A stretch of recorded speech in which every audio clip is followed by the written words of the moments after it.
गान में हमारे ध्यान में।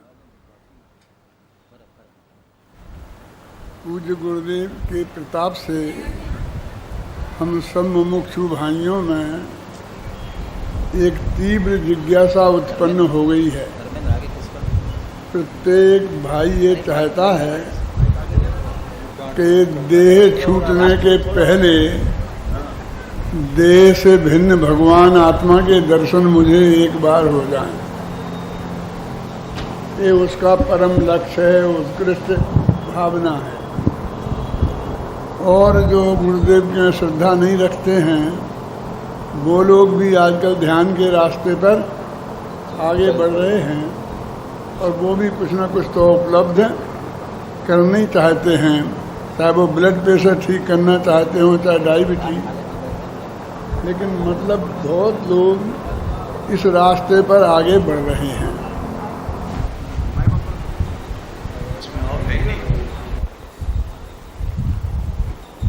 पर हम सभी का शिकायत है कि हमने बहुत प्रयत्न किया पर सफलता नहीं मिली। वो आत्मा हमारे पकड़ में नहीं आया, वो हमारा आत्मा ज्ञान का गेय नहीं बना। जो ईमानदार लोग हैं वो तो सच्चे हृदय से इस बात को स्वीकार कर लेते हैं, पर कुछ लोग ऐसे भी हैं कि काम बहुत अच्छा है, धंधा बहुत अच्छा है। यदि मैं ये कहूँ कि मेरी पकड़ में आ गया है और मुझे आत्मा का अनुभव हो गया है तो दुकान अच्छी चल सकती है। इसलिए वो भगवान आत्मा पकड़ में नहीं आने पर भी कह देते हैं कि हमारी पकड़ में आ गया है। उन्हें न आत्मा का स्वरूप का पता है, न विधि का पता है, कैसे उपलब्ध होता है, उपलब्ध होने के बाद कैसी स्थिति होती है, उस वक्त के कैसे विकल्प होते हैं, कुछ भी ख्याल नहीं है। लेकिन सद्भाग्य की बात है कि किसी को भी ख्याल नहीं है ना, इसलिए उनको कोई दिक्कत नहीं है, वे जो कहें वही सच्चा है। 10-20 लोग साथ में हो जाते हैं, 1-2 करोड़पति मिल जाते हैं, आंख के अंधे गांठ के पूरे, और उनकी दुकान चल निकलती है। जो भी हो, लेकिन उस आत्मा का जो सच्चा स्वरूप है कैसे वो उपलब्ध होता है, इसकी चर्चा अपन इन्हें 17 दिन में करने वाले हैं। आधार होंगी ये चारों किताबें जो आपको दी गई। दे दी हैं क्या? विमोचन होगा प्रवचन के बाद में। हाँ जी, प्रवचन 4 किताबें हैं। क्या नाम है शांति जी? हाँ, एक तत्व चिंतन, एक कृमनी, एक श्रवण शतक और एक आखिर हम करें क्या। छोटी छोटी 4 किताबें हैं तो छोटी छोटी, लेकिन छेड़ाला में 96 छंद हैं, 96। और इसकी हर किताब में 102 छंद से ज़्यादा हैं। हर किताब एक छेड़ाला है, समझ में आई ना? तो समझो 3 छेड़ाला हो गए। छेड़ाला की महिमा तो आपसे परिचित हैं। वो कितना, जब इसकी टीका सहित अर्थ सहित छापें तो ये किताब 200-300 पेज की हर एक हो जाएगी। लेकिन ये तो अपन मूल छेड़ाला छापें तो वो भी 4 पेज का रह जाता है, 6 पेज का रह जाता है क्या नहीं? और हमारी मेन समस्या को टच करता है। पूज्य गुरुदेव श्री ने जो हमें रास्ता बताया, उसी रास्ते में से ये रास्ता अपन ने सरल भाषा में प्रस्तुत किया है। ये किसी दूसरे के लिए मैंने नहीं लिखे। वास्तव में मैं पिछले 4 महीने से बहुत ज़्यादा बीमार था और मैं कुछ कर नहीं सकता था। घर वाले कुछ करने नहीं देते थे, किताब पढ़ने नहीं देते थे, कॉपी पेंसिल हाथ में रखने नहीं देते थे। बैठने नहीं देते थे कि भाई डॉक्टर कहता है बेड रेस्ट करो, बैठ नहीं सकता। थोड़ा मेरा चिंतन चलता रहा और मैं थोड़ा इसके काबिल हुआ कि मैं इनकी आज्ञा नहीं मानूं, तो मैंने फिर ये काम किया। तो ये पिछले 2-3 महीने का ही उत्पादन है, ये सब चारों किताबें। पहले मैंने कोशिश की कि मैं बोलता जाऊं और सामने वाला कोई लिखता जाए, लेकिन उसमें मुझे वो जो सामने आया वो अच्छा नहीं लगा, तो मैंने कहा भाई ये काम मुझे कोई करने दो। तो ये मैंने जो 2-3 महीने में चिंतन किया अपने लिए, समझ लो समाधि की अवस्था में, वो सारा ये चिंतन है जो मैं आप सब लोगों के सामने प्रस्तुत करना चाहता हूँ। आप धैर्य और शांति से सुनेंगे बिना मीन में किए, तो आपको निश्चित रूप से ये सब बातें समझ में आएंगी। देखिए, अपन ने एक अभी ये गीत गाया। ये गीत कब लिखा गया, कहाँ लिखा गया? ये द्रव्य संग्रह नामक किताब है अपनी, उसका विधान लिख रहा था मैं। समय सार विधान, प्रवचन सार विधान, नियम सार विधान, अष्टपाहुड़ विधान, पंचास्तिकाय विधान, परमागमों के विधान लिखे, फिर योग सार विधान लिखा, फिर अंत में द्रव्य संग्रह विधान का विकल्प आया। और उसकी जयमाला में जब मेरा ध्यान उसकी 56वीं गाथा पर गया, 56 समझे 56 गाथा पर गया, तो वहीं अटक के रह गया। तो इसका मूल आधार वो गाथा है, जिसकी अभी 2 पंक्तियां आपने पाठ में पढ़ी। आपका जो तीसरा छंद है आपकी किताब में, वो तीसरा छंद देखें। तीसरे छंद की तीसरी पहली और दूसरी पंक्ति बोलो अब भाई। काय चेष्टा कुछ भी मत करो और कुछ भी ना बोलो बोल, और ना कुछ भी सोचो भाई, एक आत्म में रमो अमोल। यही है निश्चय सम्यक ज्ञान, यही है निश्चय सम्यक ध्यान, यही है परम शुद्ध उपयोग, यही है कार्य महान।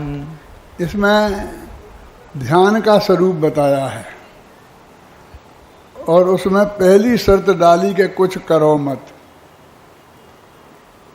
कुछ बोलो मत, और कुछ सोचो मत। तो क्या करें?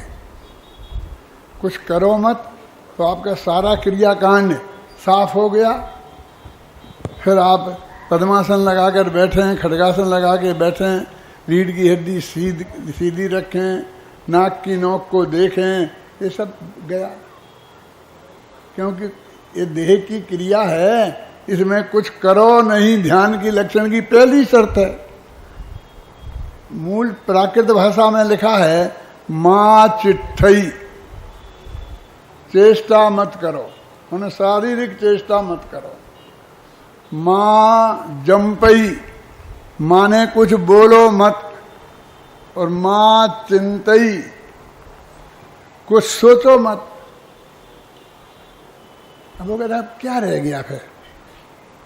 क्योंकि हम तो अपने सारे कामों को इन तीनों भागों में बांटते हैं। क्या तो हम कुछ करते हैं, फिर हम सामायिक में बैठ जाते हैं तो पाठ करने लगते हैं, तो भक्तामृत जी का पाठ करते हैं, समय सार का पाठ करते हैं, तो फिर बोलने लगते हैं, प्रवचन करने लगते हैं, लोग सुनने लगते हैं, तत्व चर्चा के नाम पर करने लगते हैं, और फिर ये सब कुछ भी बंद कर दिए, सामायिक में बिल्कुल बैठ गए, आंखें बंद करके तो सोचने लगते हैं। अरे पंडितों ने हमें वहाँ भी नहीं छोड़ा, कहा माघ नंदी के सूत्र, फलाने नंदी के सूत्र, शुद्धो हम, बुद्धो हम, निरंजनो हम, निराकारो हम, ऐसा सोचो।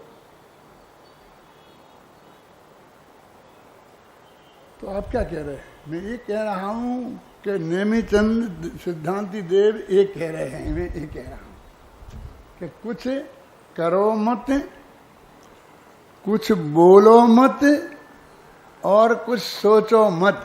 तो ये कहता फिर कुछ बचा ही नहीं, फिर क्या करें, फिर तो हम निठल्ले हो गए।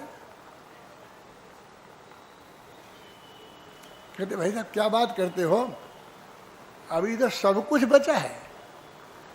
ये जो हमने आपको निषेध किया है वो तो सब पुद्गल की क्रिया है। देखो कुछ करना ये आहार बढ़ना का काम है, जानते हैं? ये शरीर की सारी चेष्टाएं हैं, आहारक शरीर, ये आहार बढ़ना का काम है। बोलना ये भाषा बढ़ना का काम है, और सोचना ये मनोवर्गणा का काम है। भाषा वर्गणा, मनोकर्मणा और आहार वर्गणा, तीनों वर्गणाएं पुद्गल की वर्गणाएं हैं। जीव का इनसे कोई संबंध नहीं है। दो द्रव्यों के बीच में अत्यंता भाव की वज्र की दीवार खड़ी है। ये तो कम से कम पूज्य गुरुदेव के मिशन में आए हैं तो आपने सुना ही सुना है। पूज्य गुरुदेव के मुख से सुना इसलिए नहीं कह सकता हूँ क्योंकि अब बहुत लोग पूज्य गुरुदेव की से मुख से सुनने वाले चले गए और बाकी जाने की तैयारी में। अब तो उनके शिष्यों के शिष्यों के शिष्यों से सुनने वालों की के नम है यहाँ आए हुए हैं जो लोग, है ना। इसलिए मैं कहता हूँ कि किसी ना किसी से आपने अवश्य सुना होगा। क्या अब ये कहते कुछ करो नहीं और कुछ बोलो नहीं और कुछ सोचो नहीं। ये जितने भी ध्यान के शिविर लगाने वाले हैं वे आपसे ऐसा कहते हैं। वे तो कहते हैं कि ऐसे करो, ऐसे बैठो, ऐसे ऐसो, एकदम सांस को ऐसी रोको, ये करो ये करो। एक भाई बोले कि नाक की नोक को देखो, तो उनसे प्रश्न किया गया कि नाक की नोक को देखने से क्या होगा, हमें तो आत्मा देखना है। बोले आपको मालूम नहीं है, आप नाक की नोक में आत्मा के प्रदेश हैं। तो मैंने कहा भाई आत्मा के प्रदेश नाक की नोक में ही हैं क्या, उंगली पे नहीं है? तो उंगली को क्यों नहीं देखें? शरीर के दूसरे अंग में आत्मा के प्रदेश नहीं है, नहीं कोई स्पेशल प्रदेश है। अच्छा तो वे नाक पे ही रहते हैं कि हाँ? मैंने कहा भाई साहब आपको मालूम है आत्मा के प्रदेशों का ये नियम है कि वे 24 घंटे ऐसे घूमते रहते हैं बहुत तेज रफ्तार से। इसलिए पैर के अंगूठे के प्रदेश नाक में आ जाते हैं और नाक के प्रदेश पैर के अंगूठे में चले जाते हैं। आपके जो गंदे अंग हैं ना उनमें चले जाते हैं और वहाँ के प्रदेश आत्मा में आ जाते हैं। पंडित फूलचंद जी सिद्धांत शास्त्री की लिखी हुई तत्वा सूत्र की टीका है, उसके अंत में 59 प्रश्नोत्तर दिए हुए हैं धबला के आधार पर। उसमें एक प्रश्न है कि इस चक्षु इंद्रिय वर्ण कर्म का क्षयोपशम कहाँ है? तो लोग कहते हैं जो आँख के पास प्रदेश है ना तो उन प्रदेशों में है। तो कहते नहीं है, वहीं लिखा है कि ये प्रदेश तो घूमते रहते हैं। यदि उन्हीं प्रदेशों में हों तो वे प्रदेश वहाँ से हटते ही फिर नहीं दिखना चाहिए। तो उन्होंने कहा नहीं, सर्वांग है, असंख्य प्रदेशों में है वो क्षयोपशम। तो फिर यहीं से क्यों दिखता है? सब जगह से दिखना चाहिए। कहते हैं कि उसकी शर्त है कि जो लब्धि और उपयोग है की शर्त है कि निर्वृत्ति और उपकरण जहाँ होंगे वहाँ पर वो वर्क करते हैं। तो अभी वो आत्मा के प्रदेश कहीं नाक की नोक को दिखाते हैं, कहीं कोई दिखाते हैं, ये दिखाते हैं। काय की चेष्टा करो, फिर बोलने के लिए कोई मंत्र देते हैं, घबराना नहीं। उसी द्रव्य संग्रह में अभय जी जिसकी ये गाथा मैं आपको सुना रहा हूँ, इसके पहले जो 8-10 गाथाएं हैं उनमें लिखा ओम का जाप करो, नमोकार मंत्र का करो, 1 अक्षर का मंत्र, 2 अक्षर का मंत्र, 3 अक्षर का मंत्र, 4 अक्षर का मंत्र, ऐसे बहुत मंत्रों के जाप करने की बात करी है। यानी मैं किसी दूसरे की आलोचना नहीं कर रहा हूँ। ये जो द्रव्य संग्रहकार हैं जिनकी मैं प्रशंसा कर रहा हूँ वे स्वयं ही ये लिख रहे हैं और खुद की लिखी पहली बातों की बात कर रहे हैं। वे सारे मंत्र उनने ही लिखे कि इन्हें बोलो, और फिर कहते हैं कुछ भी मत बोलो। माँ चिट्ठई और माँ जमपई। दो आचार्य अलग अलग होते तो हम समझते कि दो अलग अलग पार्टी के हैं, और ये एक अलग कह रहा है, एक अलग कह रहा है। हम उसमें भेद डाले बिना नहीं रहते। लेकिन तो एक ही आचार्य ने पहले वो सब मंत्र बताए कि कौन से मंत्र बोलो, पहले वो सब ध्यान के पहले बैठने की विधि बताई, समझे ना, और फिर क्या सोचो वो भी बताया, क्या बोलो वो भी बताया, और अंत में कहा कि तुम्हें ध्यान करना है तो कुछ भी करो मत, कुछ भी बोलो मत, और कुछ भी सोचो मत। तो ये इसका जो अपेक्षाएं हैं वो बहुत गहराई से हमें समझनी पड़ेंगी, अन्यथा हम इस विवाद में पड़ जाएंगे कि देखो वो तो वहाँ तो ऐसा लिखा, वहाँ तो ऐसा लिखा। तुमने एक गाथा ले ली, हम 25 गाथाएं आपके सामने प्रस्तुत कर सकते हैं जिसमें ये लिखा, जिसमें ये लिखा, जिसमें ये लिखा। यहाँ ये कहते हो कि एक द्रव्य दूसरे द्रव्य का करता नहीं है, और मैं 50 गाथाएं आपके सामने ऐसी रख सकता हूँ कि जिसमें ये लिखा है कि इसने ये किया, उसने ये किया, इसने ये किया, आदिनाथ ने ये किया, और महावीर ने ये किया, और फलाने ने ये किया। पूरे पुराण भरे पड़े हैं करने की बात बताने वाले, बोलने की बात बताने वाले। समूषण की दिव्य हुई में ये कहा गया, गणधर देव ने ये बोला, फलाने ने ये बोला, ये सब बताया गया। ये सब बातें हैं और मैं उसे बहुत अच्छी तरह जानता हूँ, उस पर मैंने बहुत गंभीर चिंतन किया है, और उसके बाद अपन ये गाथा ले रहे हैं। क्या है जिसमें? काय चेष्टा कुछ भी मत करो और कुछ भी मत बोलो बोल, और ना कुछ भी सोचो भाई, एक आत्म में रमो अमूल। ये जो रेखता छंद है, और वो मैंने जो द्रव्य संग्रह गाथा में हरि गीत में भी इसका अनुवाद किया है। मुझे याद नहीं है, तुम्हें याद है? द्रव्य संग्रह के पद्यानुवाद में 56वीं गाथा का, हाँ बोलो। बोलो सोचो नहीं हर चेष्टा भी मत करो, उत्कृष्टतम यह ध्यान है, निज आत्मा में रत रहो। वो मैंने हरि गीत में भी वही बात प्रस्तुत की, और यहाँ रेखता छंद में वही बात प्रस्तुत की, और श्रवण शतक में जाकर के दोहे में भी वही बात रखी। तो एक बात को कहीं अनेक छंदों में प्रस्तुत किया जा सकता है, गद्य में प्रस्तुत किया जा सकता है, प्राकृत में प्रस्तुत किया जा सकता है, संस्कृत में प्रस्तुत किया जा सकता है, हिंदी में प्रस्तुत किया जा सकता है, सबकी समझ में आए ऐसा प्रस्तुत किया जा सकता है, और किसी की समझ में ना आए ऐसा भी प्रस्तुत किया जा सकता है। आप हंसते हो? मैंने पढ़ा है, पंडितों के मुख से सुना है कि मंत्रों का अर्थ नहीं किया जाता, मंत्रों का अर्थ समझा नहीं जाता, पर ओम राम ह्रूम ह्रूम ह्रऊ ह्रा असिया उषा नमा कर सर्व शांतिम कुरु कुरु स्वाहा, कैसे वो सर्व शांतिम कुरु कुरु स्वाहा, इसका अर्थ तो हमारी समझ में आ गया। वो ओम राम ह्रूम जो घटाटोप आपने बोला, इसका तो हमारी समझ में नहीं आया कि बेटा नहीं समझो यही अच्छा है। मंत्रवादी सब यही कहते हैं, मंत्र बनाए इसलिए जाते हैं कि सबकी समझ में ना आ जाए, समझ में ना। तो अभी अपनी इस पे ये बात चली है। देखो आपने इसका ये पाठ किया, इस 17 दिन तक करना है, और 17 दफे में तो अकलंक नहीं निकलंक नहीं, कोई भी सकलंक की भी कोई याद हो जाएगा। अकलंक को एक बार सुनने में याद होता था ना, और निकलंक को 2 बार, लेकिन 17 बार आप पढ़ो तो जो सकलंक हो है उसको भी याद हो जाएगा, हैं? ये अपन रोजाना पढ़ने वाले हैं। और ये मत समझना कि आप पे चलो अभी तो पाठ होगा फिर अपन थोड़ी देर में चलेंगे 5 मिनट। मैं सब लोगों को ये कहता हूँ भाई साहब, जब वो पाठ होता है असली माल तो उसमें होता है। जैसे हमने कुंद कुंद की गाथाओं का पाठ किया तो वो तो कुंद कुंद की सीधी डायरेक्ट बात है।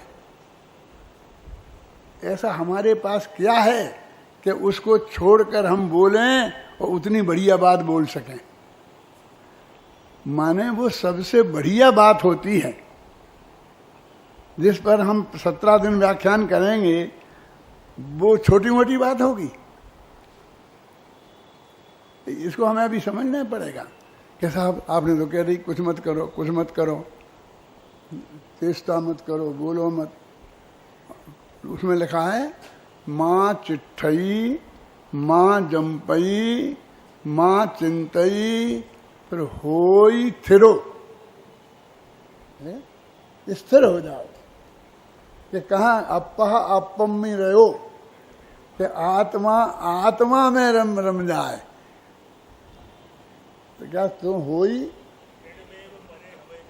हाँ, यही वास्तव में असली ध्यान है, ऐसा लिखा है उसमें। तो आप कहते हो कुछ बाकी नहीं बचा, जानना बाकी बचा कि नहीं बचा। और आत्मा का काम तो अकेला जान नहीं है। उपयोगो लक्षणम, उपयोग जीव का लक्षण है। जानना देखना उसका काम है, दूसरा कोई काम नहीं है। परद्रव्य का कुछ काम तो उसका है ही नहीं। शरीर की चेष्टा उसकी क्रिया नहीं है, वाणी का बोलना उसकी क्रिया नहीं है, वह मन का सोचना उसकी क्रिया नहीं है। और अब कहता है कुछ नहीं बचा। इसका मतलब तुझे आत्मा का असली जो ज्ञान जानने का स्वभाव है, तू उसे नहीं जानता। क्या कहना चाहिए था? इसमें तो कुछ नहीं गया, हमारा तो कुछ नहीं गया। क्यों? क्योंकि ये तो शरीर की क्रिया का निषेध किया है, ये तो वाणी का निषेध किया, ये तो सोचने मन की क्रिया का निषेध किया है। इसमें हमारे बाप का क्या गया? हम तो पूरे ही के पूरे हैं, हम रंच मात्र नहीं लुटे। और हमको ये, और हमें असली उपलब्धि हुई क्या कि हम जाने। वो जाने वाला छंद पढ़ो ना, कि जानो, लेकिन जानो नहीं, फिर 1 सेकंड में ही मना करते हैं। पढ़ो, कौन सा है? 7वां छंद। 7वां छंद है। स्वयं को जानो ना होने दो तुम सहज, जानने का तनाव मत करो, जानते रहो निरंतर सहज। अरे करने धरने का बोझ उतारो, हो जाओ तुम सहज, जानने के तनाव से रहित, जानना होने दो तुम सहज, जानना होने दो तुम सहज, जानने के विकल्प से पार, और तुम हो जाओ निर्भार, भाड़ को जाने दो तुम भार, भाड़ में जाने दो तुम भार, करो तुम अपने में निर्धार। यदि बनना चाहो भगवान, उन्हीं से हो जाओ निर्भर, उन्हीं से हो जाओ निर्भर, उन्हीं से हो जाओ निर्ग्रंथ। चाहते हो तुम भव का अंत, शीघ्र ही छोड़ो जग का पंथ। सहजता जीवन का आनंद, यही है परमागम का पंथ। चलो तुम परमागम के अंत, शीघ्र आवेगा भव का अंत, शीघ्र आवेगा भव का अंत। प्रगट होगा आनंद अनंत, ज्ञान दर्शन भी होंगे अनंत, वीर्य भी होगा अरे अनंत। अनंतानंद अनंतानंद, अनंतानंद अनंतानंद, अनंतानंद अनंतानंद, अरे भोगोगे काल अनंत। सुना आपने? अनंता 6 दफे अनंतानंद अनंतानंद लिखा। ये रिपीटिशन नाम का दोष नहीं है, हैं? हैं? तो वो क्या मिलेगा? ये बनिया है ना, वो कहता है कि हम आएंगे आपके शिविर में तो क्या मिलेगा, हम वहाँ ये काम करेंगे तो क्या मिलेगा। उसको क्या मिलेगा पहले चाहिए।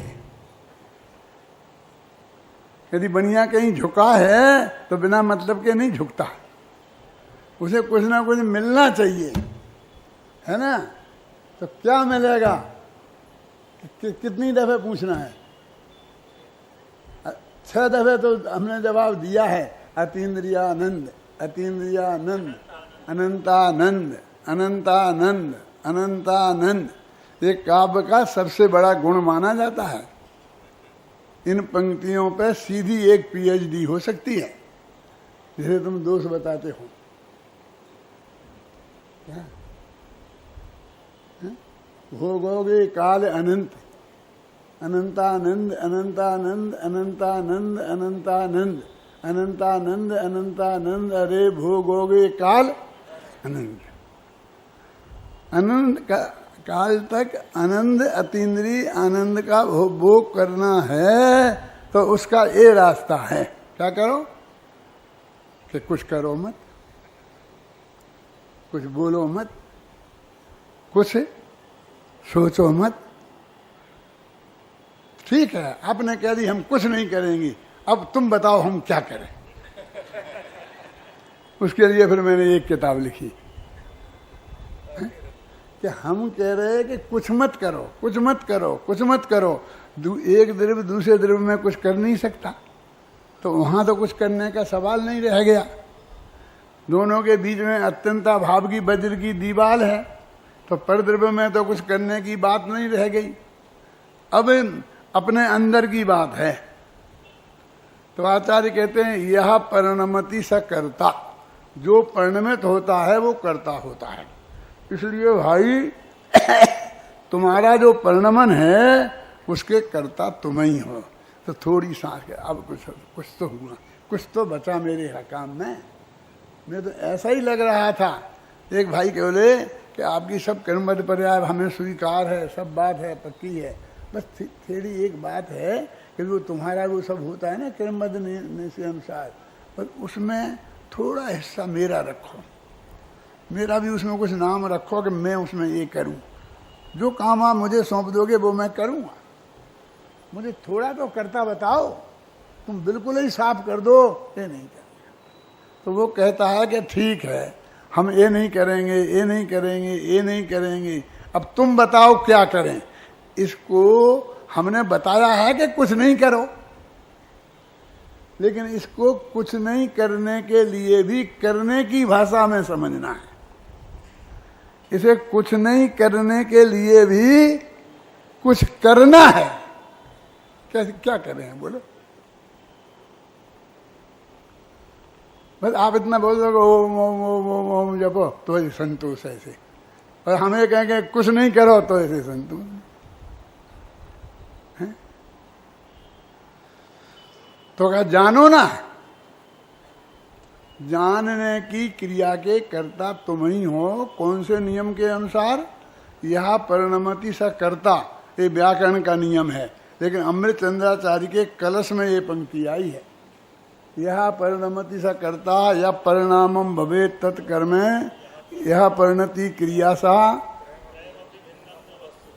वास्तव में ये तीनों भिन्न भिन्न नहीं है। तो इस नियम के अनुसार तुम्हारे परिणमन के कर्ता तुम ही हो।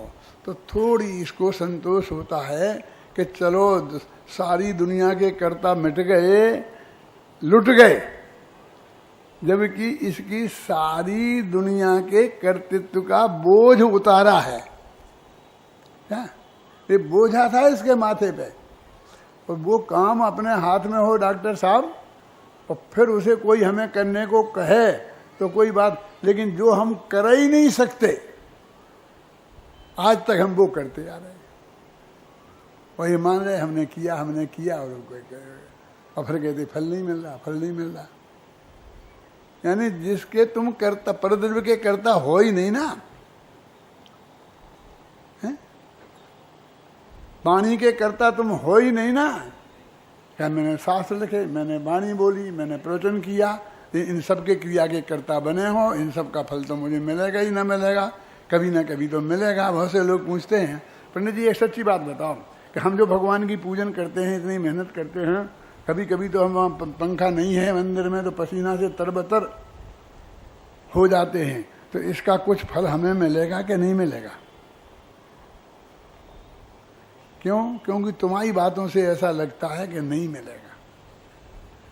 और तो सब पंडित बताते हैं कि बहुत मिलेगा, अरे सब सुरख खुलेंगे, ये खुल जाएगा, वे खुल जाएगा, इतने मिलेंगे, बच्चे ठीक हो जाएंगे, ये हो जाएगा, पत्नी ठीक हो जाएगी, हैं सांप का विष उतर जाएगा, कैंसर ठीक हो जाएगा। वो तो हम बहुत बताते हैं। अब तुम कहते हो कुछ नहीं होगा, कुछ नहीं होगा, तो कुछ मिलेगा कि नहीं मिलेगा? कुछ। लेकिन भैया तुमने कुछ किया ही नहीं है तो क्या मिलेगा? तुम उसमें अंदर में प्रवेश ही नहीं कर सकते, वो वज्र की दीवार है, तुमने सिर्फ ये माना है कि मैंने किया, किया तो कुछ है नहीं। तो मानने का तो कुछ मिलेगा कि हाँ मिल रहा है ना, अनंत संसार में भटक रहे हो। मानना तो उल्टी मान्यता का नाम मिथ्यात्व तो है ना। अभी तुम पहले भाग में पढ़ोगे, प्रशिक्षण शिविर में आएगा ना, उल्टी मान्यता को मिथ्यात्व कहते हैं, मिथ्यात्व नामक पाप में पढ़ोगे। तो तुमने किया तो है नहीं, कर तो सकते नहीं, और माना कि मैंने किया, तो उस मान्यता का फल मिलेगा ना। तो मिथ्यात्व का फल तो संसार में परिभ्रमण है, तो वो तो हो ही रहा है, मिल ही रहा है, उसमें आपको काहे की शिकायत है? तो वो कहता है कि आपने इतना तो कह दिया कि अपने परिणमन के करता है।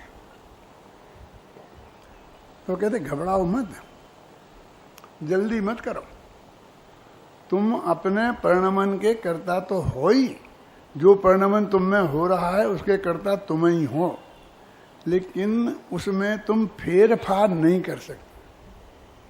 जो होना है वो ही होगा। क्या? जो अपन पैदा हुए थे ना, तो पहले बचपन आया, फिर जवानी आई, फिर बुढ़ापा आया। अब हम सब चाहते हैं कि हमारा बस चले तो हम वहीं रोक दें। क्यों? हम 84 बरस के हैं, और कुछ लोग हमसे कहते पंडित जी आप 84 बरस के लगते नहीं हो। कितने लगते हैं? 70-71 के लगते हैं। तो हम ऐसे खुश होते हैं जैसे हमारे बाप को कुछ मिल गया। बोले ना आप समझते नहीं हो, कि समझाओ ना। दो तरह की उम्र होती है, एक तो जो एक्चुअल जो होती है वो, और एक जो लगती है वो। इसके भी पैमाने बना रखे हैं क्या वैज्ञानिक, कि तुम कितने के हो और कितने के लगते हो। कुछ लोग ऐसे होते हैं 60 के होते हैं और 82 के लगते हैं, होते कि नहीं होते हैं? कुछ ऐसे होते हैं कि 82 के होते हैं और 60 के लगते हैं, तो बहुत खुश होते हैं। हुआ कुछ नहीं है, वो 60 के रहे और 82 के रहे हैं। लेकिन इतना कहने से उसे कितना अच्छा लगता है, वो हमसे ही खुश हो जाता है। ऐसा उसको कह दो, फिर चाहे जो कुछ काम करा लो, फिर वो मना करना ही नहीं आता है। यहाँ आए कि भाई साहब हमारे ठहरने की व्यवस्था कर दो, कमरा खाली नहीं है, सब भर गए हैं, मैं देखूंगा, मैं बताऊंगा, मैं अपने ऊपर के उससे पूछूंगा, वो सब बताता है। फिर आप कहो कि भाई साहब आप कहाँ के हो? कि मैं बुंदेलखंड का हूँ। मैं भी बुंदेलखंड। अच्छा तुम बुंदेलखंड के हो? तो सोचता हूँ बैठो, तो तुम हो कौन? क्यों? कि मैं खंडेलवाल हूँ। कि खंडेलवाल तो मैं भी हूँ, ठीक है चलेगा। मतलब एक एक शब्द के बाद में वो जहर उतरता जाता है, और होने के नजदीक हम पहुंचते जाते हैं कि हैं कि नहीं है? ये क्या है? तो ये कहते हैं कि पहले नक्की है कि तुम पर में तो कुछ कर ही नहीं सकते।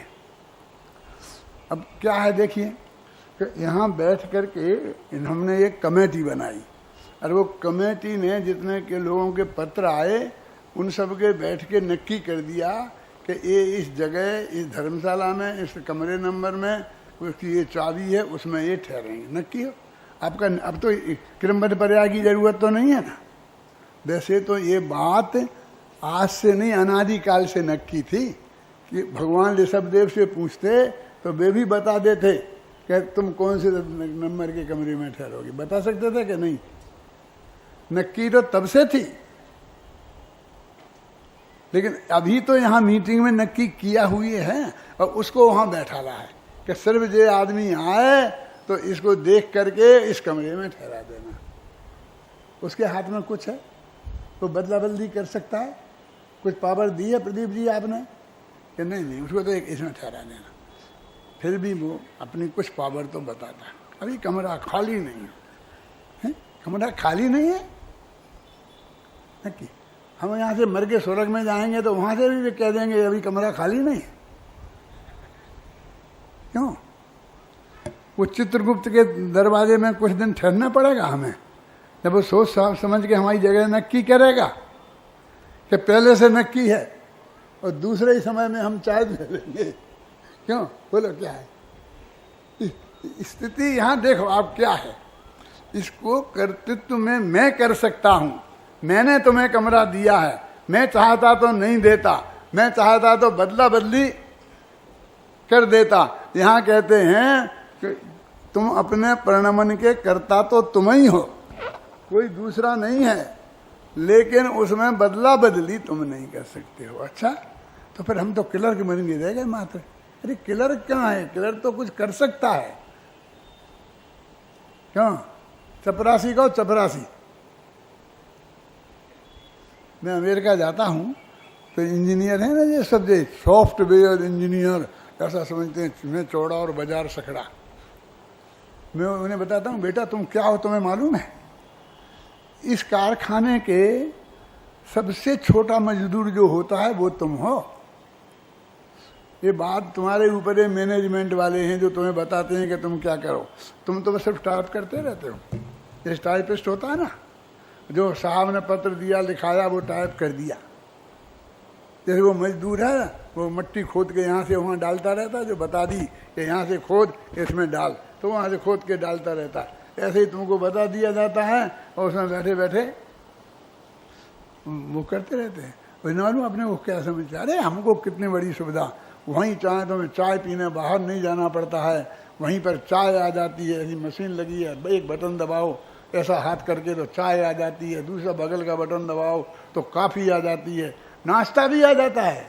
मालूम तुमको समझी? मैं कहा बेटा तुम समझते नहीं हो कि क्या है कि तुम अपनी सीट पे से उठ के कहीं जाओ नहीं, काम करते रहो। इसके लिए ये व्यवस्था है कि तुम्हारी पक्की जेल है,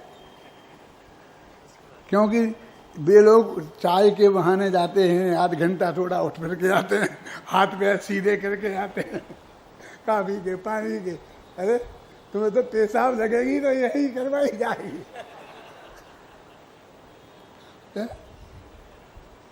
तुम्हें अपनी हैसियत का पता नहीं है, तुम क्या है? डॉक्टरों की हैसियत बताऊं? नहीं डॉक्टर साहब नहीं बताऊंगा, आपके पास तो हमें आना पड़ता है। तो सोचो तो, वो कहते हैं कि हमारे पास जो जानने का काम है, क्या जानने का काम है, वो हम किसको जाने ये नक्की नहीं कर सकते तुम, ये तुम्हारे हाथ में नहीं है। तो क्या करो? बोलो वो पंक्ति कौन जान। हाँ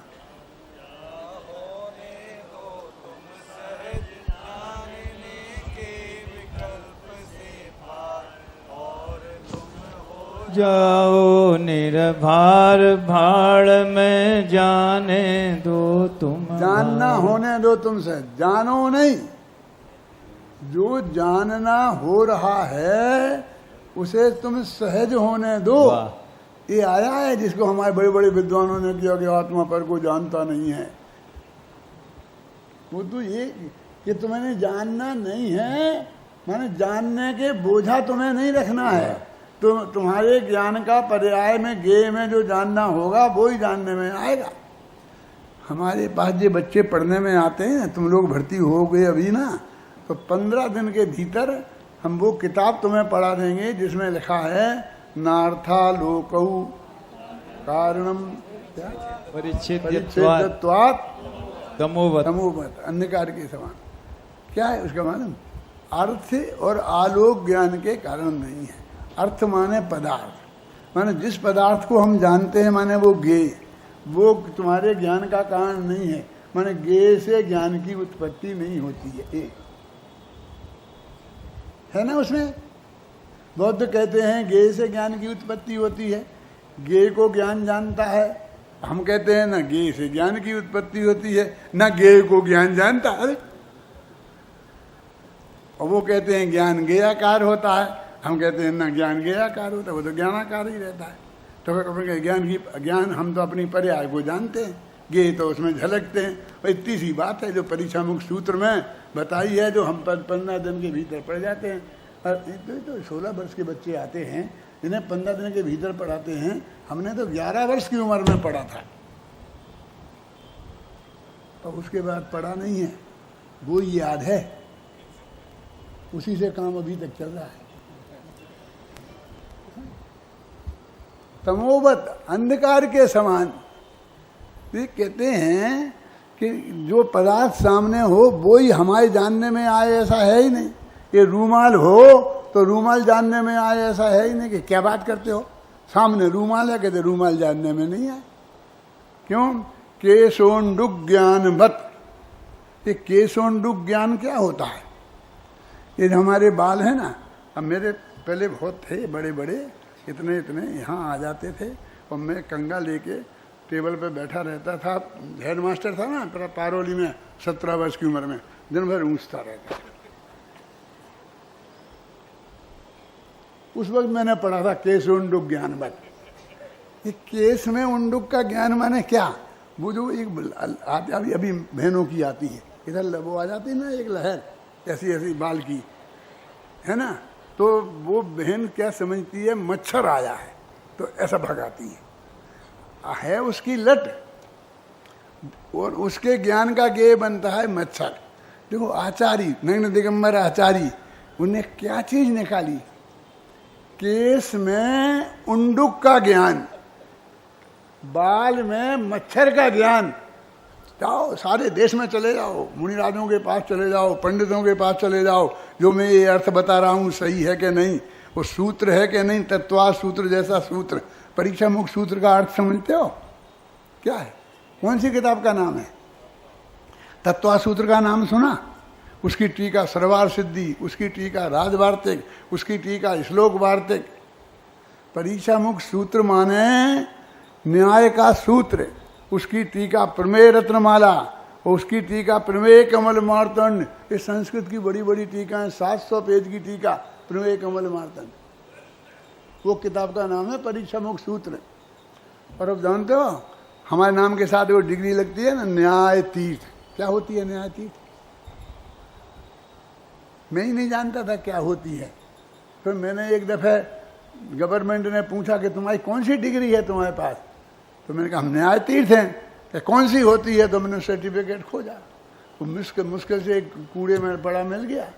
तो उसमें लिखा था कि इनने न्याय विषय में शास्त्री की परीक्षा पास की, इसलिए इन्हें न्याय तीर्थ की डिग्री से सम्मानित किया जाता है। मैंने कहा हमारा ये है भैया। क्या मालूम उसमें क्या है? न्याय प्रथमा और न्याय मध्यमा और न्याय तीर्थ। तो न्याय प्रथमा में परीक्षा मुख, न्याय मध्यमा में उसकी टीका प्रमेय रत्नमाला, न्याय तीर्थ में उसकी टीका प्रमेय कमल मार्तन। 3 साल परीक्षा मुख सूत्र पढ़ा है ना। और मालूम उसके 4 घंटे का पेपर होता है। कभी सुना तुमने? हमने दिया है 4 घंटे का पेपर, 4 पेपर न्याय तीर्थ में। 2 किताबें न्याय तीर्थ में कोर्स में। उसी के समकक्ष परीक्षा थी काव्य तीर्थ, उसमें 50 किताबें। हमारी क्लास में 13 विद्यार्थी थे, तो 11 ने ली थी काव्य तीर्थ, हम दोनों भाइयों ने ली थी न्याय तीर्थ। वो कोई हिम्मत नहीं करता था। 2 किताब जिसके कोर्स में हैं उस परीक्षा में कोई बैठना नहीं चाहता था, और 50 जिसमें हैं उसमें बैठे। कितने कठिन होगी वो बात समझ लो। अष्टसहस्री कष्ट सहस्री सिद्धा। एक किताब किसका नाम? परीक्षा मुख की टीका। क्या नाम? तुम्हें कमल मार्तंड। उसके 2 पेपर 4-4 घंटे के, कुल 4 पेपर न्यायतीर्थ में, 2 पेपर अकेले उसके परमात्मा। अभी तुम इतना ही सीख लो, पता तो रहा कि हमारे बाप क्या थे।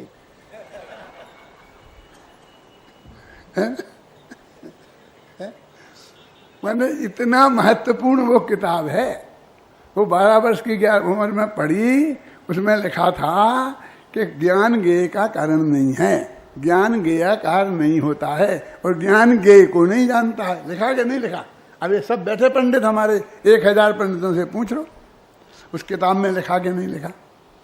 अभी कहते हमने नया रिसर्च किया है क्या कि ज्ञान ज्ञेय को नहीं। क्या किया तुमने? तो ये कहा एक दफे, तुम्हें मालूम है अभयजी वधू थे। अरे ये तो हम बच्चों को पढ़ा देते हैं पहले साल। ये तो हमने 11 वर्ष की उम्र में पढ़ लिया था कि इंद्रिय ज्ञान ज्ञान नहीं है। क्योंकि इसमें क्या दम है? बालबोध पाठमाला में लिखा है कि इंद्रिय ज्ञान तुच्छ क्यों है? क्योंकि वो आत्मा के जानने में निमित्त नहीं है। तो ये नहीं लगता कि इनने समर्थन किया हमारी बात का, ऐसा लगता विरोध किया। क्योंकि उन्हें तो ये महान महिमा होनी थी, उस बात से महिमावंत होना था। और हम तो बच्चों को पढ़ा देते हैं, हमारे लिए तो उंगलियों का खेल था। अब आज हमारी समझ में आ रहा है कि ये भी कितनी अधिक महत्वपूर्ण बात है। ज्ञान ज्ञेय को नहीं जानता कि बस तुम्हें कुछ नहीं करना है, पर मैं कुछ मत करो, कुछ सोचो मत, कुछ बोलो मत, सिर्फ जानो बस। ठीक है कि नहीं रुको, जानो मत। अरे अभी कहा था ना कि जानो, कहा था ना, मना किया था काय का? चेष्टा मत करो, बोलो मत, सोचो मत, जानो। और 1 सेकंड में बदल गए, जानो मत, जानना होने दो तुम से। बोलो भाई। स्वयं को जानो, जानो नहीं जानना होने दो तुम सहज। जानने का तनाव मत करो, जानते रहो निरंतर सहज। अरे करने धरने का बोझ उतारो, हो जाओ तुम सहज। जानने के तनाव से रहित, जानना होने दो तुम सहज। जानना होने दो तुम सहज। जानने के विकल्प से पार, और तुम हो जाओ निर्भार। बाढ़ में जाने दो, बाढ़ में जाने दो तुम भार। करो तुम अपने में निर्धार। यदि बनना चाहो भगवान, उन्हीं से हो जाओ निर्भार। उन्हीं से हो जाओ निर्भार। उन्हीं से हो जाओ निर्ग्रंथ। चाहते हो तुम भव का अंत, शीघ्र ही छोड़ो जग का पंथ। सहजता जीवन का आनंद, यही है परमागम का पंथ। चलो तुम परमागम के पंथ, शीघ्र आवेगा भव का अंत। शीघ्र आवेगा भव का अंत। प्रगट होगा आनंद अनंत। ज्ञान दर्शन भी होंगे अनंत। वीर भी होगा अरे अनंत। अनंतानंत अनंतानंद अनंतानंद अनंतानंद अनंतानंद अनंतानंद। अरे भोगोगे काल अनंत, अरे भोगोगे काल अनंत। शेष कल